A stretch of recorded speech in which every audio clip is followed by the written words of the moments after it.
SB নিউজে আপনাকে স্বাগত। চলে যাব আজকের দিনের একটি গুরুত্বপূর্ণ সংবাদে। নকল ফোনপে অ্যাপসের ট্রানজ্যাকশন দেখিয়ে লক্ষাধিক টাকার গয়না প্রতারণা, ধৃত প্রতারক। হাবড়ার এক সোনা দোকানে নকল ফোনপে অ্যাপস ব্যবহার করে প্রায় 11 লক্ষ টাকার গয়না প্রতারণার অভিযোগ উঠেছে এক ব্যক্তির বিরুদ্ধে। ধৃতের নাম রুধীন্দ্রনাথ মান্না। হাবড়া থানার পুলিশ তাকে বাবুইহাটির বাড়ি থেকে বুধবার রাত্রে গ্রেপ্তার করে। বৃহস্পতিবার তাকে বারাসাত আদালতে পেশ করে 7 দিনের পুলিশি হেফাজতের আবেদন জানানো হয়েছে। পুলিশ সূত্রে জানা গিয়েছে, চলতি মাসের 11 তারিখ হাবড়ার একটি সোনা দোকানে প্রায় 3 লক্ষাধিক টাকার গয়না বুকিং করেন অভিযুক্ত। ফোনে পাঠানো কিউআর কোড স্ক্যান করে পেমেন্ট সফল দেখানো একটি নকল স্ক্রিনশট পাঠায় দোকানকে। দোকান কর্তৃপক্ষ স্ক্রিনশট দেখে প্রতারকের ঠিকানায় গয়নাটি পাঠিয়ে দেন। কয়েকদিন পর ওই ব্যক্তি ফের 8 লক্ষ টাকার গয়না অর্ডার দেন। ফের পেমেন্ট হয়েছে বলে দাবি করেন তিনি। সন্দেহ হওয়ায় দোকানের মালিক ব্যাংক অ্যাকাউন্ট চেক করে দেখেন আগের বা বর্তমান কোনো ট্রানজ্যাকশনই হয়নি। এরপরই হাবড়া থানায় তিনি লিখিত অভিযোগ দায়ের করেন। তদন্তে নেমে পুলিশ অভিযুক্তকে গ্রেপ্তার করে এবং তার কাছ থেকে হাবড়ার দোকান থেকে নেওয়া গয়নার পাশাপাশি আরও একটি গয়না উদ্ধার করে, যেটি অশোকনগরের একটি সোনা দোকান থেকে এইভাবেই প্রতারণা করে নেওয়া হয়েছে বলে জানা গিয়েছে। বিষয়টি নিয়ে বৃহস্পতিবার দুপুরে হাবড়া থানার সাংবাদিক বৈঠক করেন বারাসাত জেলা পুলিশের অ্যাডিশনাল এসপি স্পর্শ নীলাঙ্গী। তিনি জানান, পুরো ঘটনার তদন্ত চলছে এবং আর কেউ এর সাথে জড়িত আছে কিনা তা খতিয়ে দেখছেন। আরও আপডেট পেতে অবশ্যই আমাদের চ্যানেলটি সাবস্ক্রাইব করে পাশে থাকবেন। আচ্ছা, নমস্কার সবাইকে।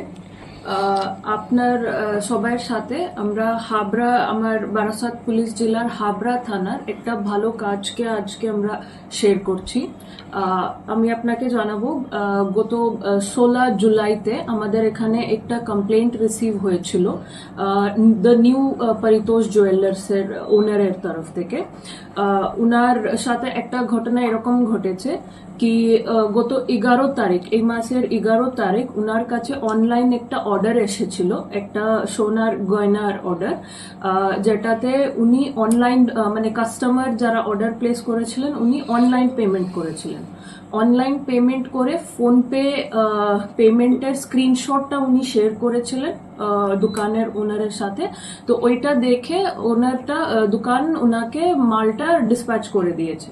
তো উনাকে মাল 13 তারিখে উনাকে ডেলিভারি হয়েছে। এটা বাগুইহাটা থানা আন্ডারে অ্যাড্রেস দেওয়া ছিল, সেখানে ডেলিভারি হয়ে গেছে। তো ডেলিভারি হওয়ার পরে 14 তারিখে ওনার দেখতে পেরেছেন কি আবার একটা অর্ডার এসেছে। তখন উনি ওই পেমেন্টটাকে ভেরিফাই করতে গিয়ে এটা বুঝতে পেরেছেন কি আগের যে 11 তারিখে অর্ডার হয়েছিল সেটার টাকা উনার অ্যাকাউন্টে ঢুকেনি। তো এটা মানে ভালো করে ভেরিফাই করে উনি জানতে পেরেছেন কি হিনার সাথে একটা ফ্রড হয়েছে। তো যেটার মাল উনি পাঠিয়ে দিয়েছেন কিন্তু টাকাটা উনি পায়নি। তো উনি এসে থানাকে জানিয়ে যখন কমপ্লেন্ট হয়েছে, আমার হাবড়া থানা ওটাকে তদন্ত করে দেখেছে কি হ্যাঁ এরকম সত্যি হয়েছে কি ইনার অ্যাকাউন্টে টাকাটা ঢুকে নেই, কিন্তু মালটা ইনি বলছেন ডেলিভারি করে দিয়েছেন এবং ইনভয়েস সবকটাই ইনি দেখাচ্ছেন। তো আমরা বাগুইহাটিতে যেখানে ডেলিভারি হয়েছিল সেখানে রেড করে আমার থানা মানে ইমিডিয়েটলি গিয়ে রেড করে রিকভারিও করেছেন। মানে যে হারটা মানে ডেলিভারি হয়েছিল সেটাকে পুরো হার, নতুন হারটা এবং ইনভয়েস বিল সবার সাথেই উনি রিকভারি করেছেন। তার সাথেই অ্যাকিউজডকে অ্যারেস্টও করা হয়েছে। একজন এখানে অ্যারেস্ট হয়েছেন, আপনারা দেখছেন। উনার ইন্টারোগেশন করার সময় উনার পাশ থেকে আরেকটা বিল, ইনভয়েস এবং আরেকটা হারও পাওয়া গেছে। আপনারা দেখলেন দুটো হারের রিকভারি আমরা দেখিয়েছি। তো আরেকটা হার যেটা ছিল ওইটা আমাদের জেলার একটা দ্য পরিতোষ জুয়েলার্স বলে একটা দোকানের। তো অশোকনগরের এই দোকান, ইনার দোকানেও সেম রকমই ইনসিডেন্ট হয়েছিল, কিন্তু এটা গত মাসের 22 তারিখ মানে 22 জুনেই উনি এই অর্ডারটা প্লেস করে এবং ডেলিভারিও পেয়ে গেছিলেন। ইন্টারেস্টিংলি পরিতোষ জুয়েলার্স দোকানের নজরে কিন্তু এই ঘটনাটা আসেনি কি উনি ওই ট্রানজাকশনের টাকাটা পায়নি বলে। তো এবং যখন আমরা হারটা রিকভারি করে ভেরিফাই করলাম তো উনি জানালেন কি হ্যাঁ উনিও টাকাটা পায়নি কিন্তু মালটা উনি পাঠিয়ে দিয়েছেন। তো এরকম আমাদের টিম দুটো সোনার হারটাকে রিকভারি করেছে, একজন অ্যাকিউজকে ধরেছে এবং ওনার একটা মোবাইল ফোনটাও আমরা সিজ করেছি। এবার আমি বলি আপনাকে কি এটা মোডাস অপারেন্ডি কিভাবে ছিল এনার, মানে কিভাবে ইনি এই রকমের চুরিটা করেছেন। তো প্রথমে ইনি কি করেছেন, একটা ফোন পে অ্যাপ আপনারা সবাই জানে যেটা পেমেন্টস এর জন্য ব্যবহার হয়। তো ইনি একটা নকল ফোন পে অ্যাপটা তৈরি করেছেন, তৈরি করেনি মানে এটা ডাউনলোড করেছেন, উনি পেয়েছেন এটা।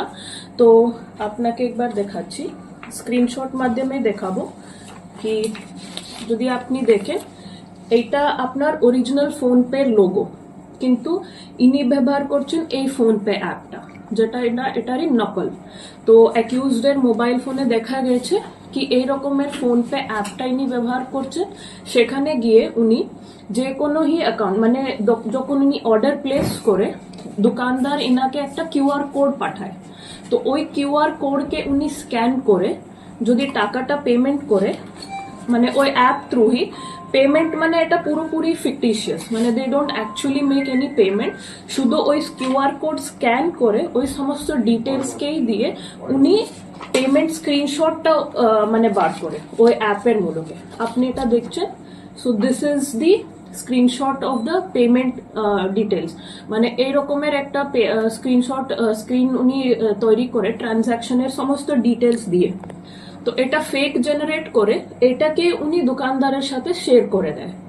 তো এবার যদি কোনো শপকিপার বেশি ভেরিফাই না করে এইটাকেই মানে এই স্ক্রিনশট কাস্টমার পাশ থেকে নিয়ে উনি দেখে যদি মেনে নেয় কি হ্যাঁ ইনি টাকা পাঠিয়ে দিয়েছেন ওর জিনিসটাকে উনি যদি ডিসপ্যাচ করে কোরিয়ার করে পাঠিয়ে দেয়, তাহলে উনারটা এখানে লস হচ্ছে, বিকজ উনার অ্যাকাউন্টে টাকাটা ঢুকছে না, উনি শুধু এই ফেক স্ক্রিনশট পেমেন্টের স্ক্রিনশটকেই মেনে উনি ডেলিভারিটা দিয়ে দিচ্ছেন।